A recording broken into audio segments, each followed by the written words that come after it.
In this series, we've been looking at the way that our belief system is formed based on our perceptions of reality. Now, there are many things that shape our perceptions, from our traditions, our background, our culture. These green arrows going in show how our perceptions are shaped by various things. This shaping of our perception can be a positive and a negative thing. Our perceptions can be shaped in such a way that our perception of reality is distorted. We don't have a clear sense of reality. Or there are things that shape our perceptions that give us a clearer sense of reality, a clearer understanding, so that our beliefs are formed more directly in reality itself than certain perceptions. Or our perceptions can be shaped in a way that we might see one aspect of reality, but not necessarily see the whole picture. And so our perception of reality might be limited in that case. Today I want to look at those things that shape our perceptions, and specifically how culture shapes our perceptions in this brief video. I remember my first trip to England, I asked a number of people, what are some of the cultural faux pas that Americans commit while they're here? And without pause, without hesitation, and pretty much across the board, everyone whom I asked that question to responded by saying, Americans are loud. And that caught me off guard. I was not expecting that. I thought, Americans are loud? Really? Are we loud? Well, after being there for a couple of months and being immersed in the culture, there's one day my family and I were on a bus. And as we're sitting there, we heard this family come on, and this family was very loud. And everyone's head turned, and you heard that British huff, that little expression of annoyance without actually confronting somebody. They were being loud. I found myself annoyed by the loudness of this family coming on the bus. Well, as I listened, it didn't take long for me to recognize the American accent. And as I overheard a conversation, because they were speaking very loudly, this family was from Florida.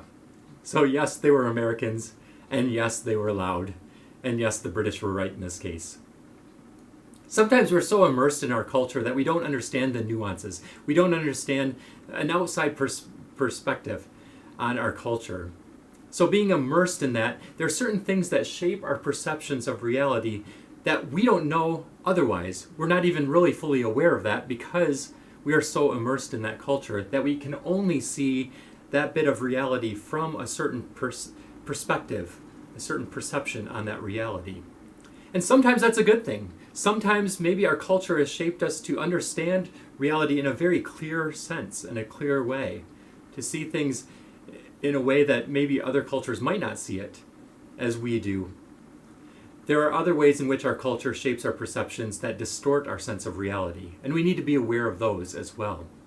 And there are certain aspects, and probably the way culture shapes our perceptions of reality, probably more so than not, it's in a way that gives us a certain angle on reality, but we might not see it from a different perspective. We might not see the whole of reality. So we need some outside voices. We need other cultures speaking into our own culture. We need to maybe remove ourselves from our own culture, be immersed in another culture, so that we can see our own culture and the ways that it has shaped our perceptions of reality, so that we can see it a little bit more clearly as well. Well, another example that I give is I spent some time in Nicaragua, and I remember listening to some of the perceptions that people had on Americans and that had on the people of the United States of America. And some of their perceptions were that people from the United States were materialistic. Now again, this was something I was kind of taken aback, but yet I understood it too, because that is something I could at that time see in my own culture, but yet not quite to the extent that they saw it. They believed that all Americans were very materialistic. Well, it was interesting reflecting on that and then returning home. And as I walked in the house, I kind of looked around and realized the ways in which I was materialistic and didn't even know it. I was immersed in a culture that is rather materialistic, but so immersed in it that I wasn't aware of my own materialistic tendencies as well. These cultures had shaped my perceptions on reality and how I see things. The Nicaraguans had a different perspective, saw reality a little bit differently than I did.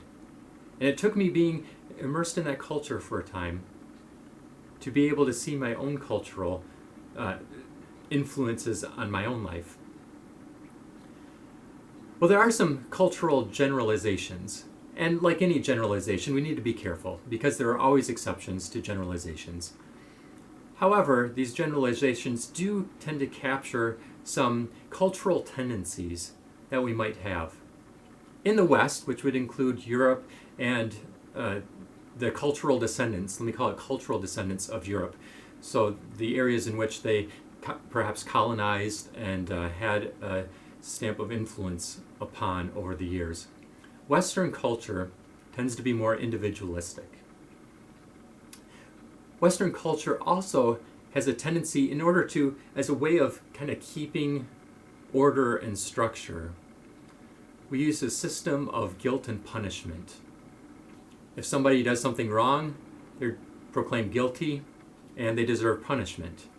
This is a way of keeping people in check, keeping people in line, keeping society uniform and under control. That's the Western culture.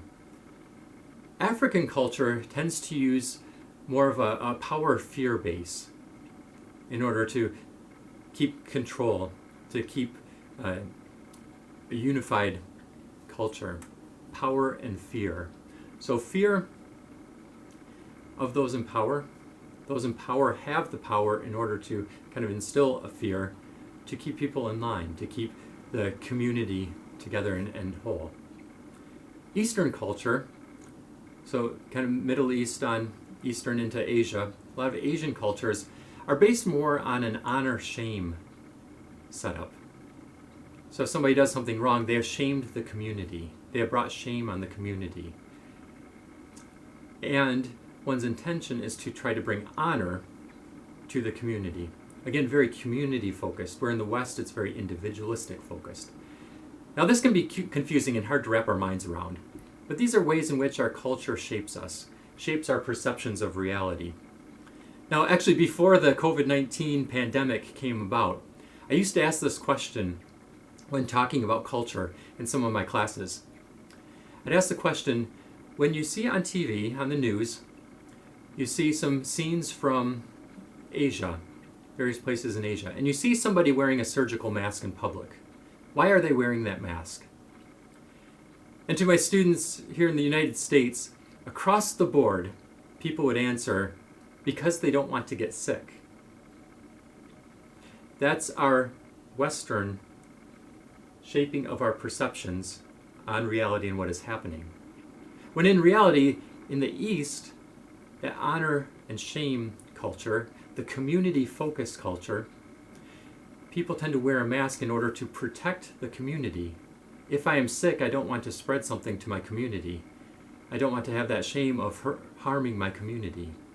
So out of protection for the whole, I will wear that mask. Now in the West, the perspective is that they don't want to get sick. Again, it's that individualistic perspective. It's that perspective on the self. I don't want to get sick, so I'll wear a mask. Well, now it's interesting looking at cultural differences with the spread of COVID-19 and the pandemic. We see cultural responses to this. In the West, it has become a culture war amidst subcultures. There are those who want to protect the community, but those who also see it as an infringement on the rights of the individual. Again, these are cultural shapings of perception, ways in which the culture has influenced us to see things a certain way. Now again, sometimes this shaping of perception can be helpful to help us see reality more clearly. Sometimes the shaping of perception can be damaging because it distorts our vision of reality. And sometimes it can be relatively neutral and just seeing things from one angle versus another angle. And maybe we need that to see that other angle so we can see the whole picture of reality. Again, belief being formed in our perceptions of reality.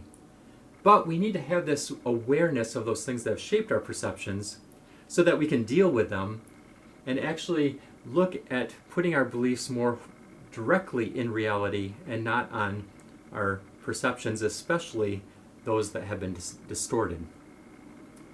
Another example I want to give in terms of how we see those cultural differences at play.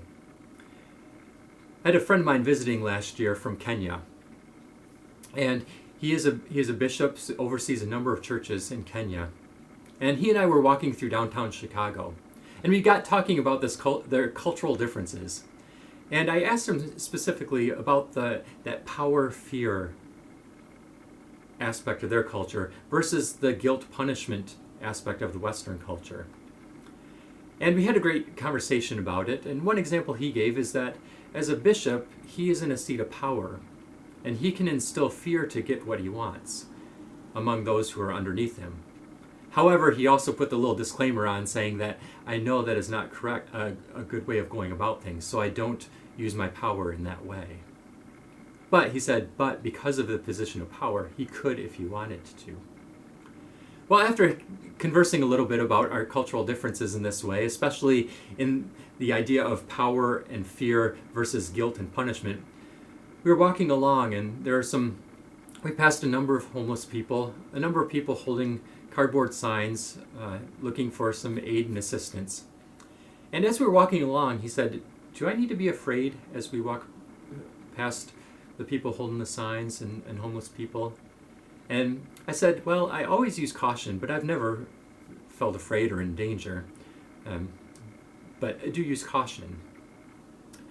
And his response was, that's interesting, because in Africa, if they're asking for a handout, I might give them something, but if it's not enough, they will use power and force to try to get more out of me. So there's that power-fear structure going on, as he explained that. And that started to make a little bit more sense to me of that power-fear structures that we see in African culture. And then as we were walking along, we saw another man sitting there holding the cardboard sign, and he had two little dogs next to him, cute little puppies sitting there. And his sign said something like this. It said, compassion test. If you see my dogs and walk past without giving me anything, you have failed the test. Guilt, punishment. His way of getting what he wanted was to use guilt. Here's the compassion test. If you don't give me anything, you're guilty. You have failed the test.